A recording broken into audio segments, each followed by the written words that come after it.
அப்துல்லான்னு ஒருத்தர் இருந்தார். ஆரம்பத்தில் நிறைய மதுவெல்லாம் குடிச்சு இஸ்லாத்துக்கு வந்ததுக்கு பிறகும் ஒரு தடவை அப்படி ஆகி அதுக்கப்புறம் வந்து சவுக்கடியெல்லாம் கொடுக்கப்பட்டுச்சு.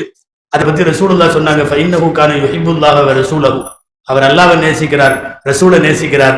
அவரை வந்து தண்டனை இருந்துச்சுன்னா தண்டனை கொடுங்க, ஆனா பத்வா செய்யாதீங்க. அவர் சபையில உட்காந்துட்டே இருப்பாராம். ரசூல்லா மூஞ்சி மட்டும் சோகமா இருந்துச்சுன்னா எல்லாம் போனோம்னா நேரம் அங்கே போய் பக்கத்துல உட்காந்து போறான். உட்காந்து என்னமாவது சொல்லி ரசூல்லாவை சிரிக்க வச்சுட்டு போயிடுவார். அவருக்கு வேலை தான். அவரை பத்தி வேற குறிப்பெல்லாம் இருக்குது, படிச்சா ஆச்சரியமா இருக்கு.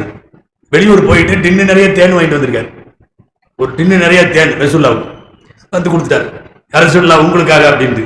கூட பின்னாடி ஒரு ஆளு வேற நிக்குது. எல்லாரும் கேட்டாங்க, அவரு தான் தேன் விற்கிறவரு, காசு கொடுத்துருங்க. இதே அப்துல்லா இந்த ஊக்கான யுஹிப்புல்லாஹ வ ரசூலஹு. எப்ப நான் வாங்கிட்டு வர சொல்லலையே, இல்ல சொல்லலை, நல்ல தேனா இருக்குது, நான் உங்களுக்குன்னு பிரியத்துல வாங்கிட்டேன். ஸல்லல்லாஹு அலைஹி வஸல்லம் நல்லா சிரிச்சுக்கிட்டே காசு கொடுத்தாங்கன்னு வருது.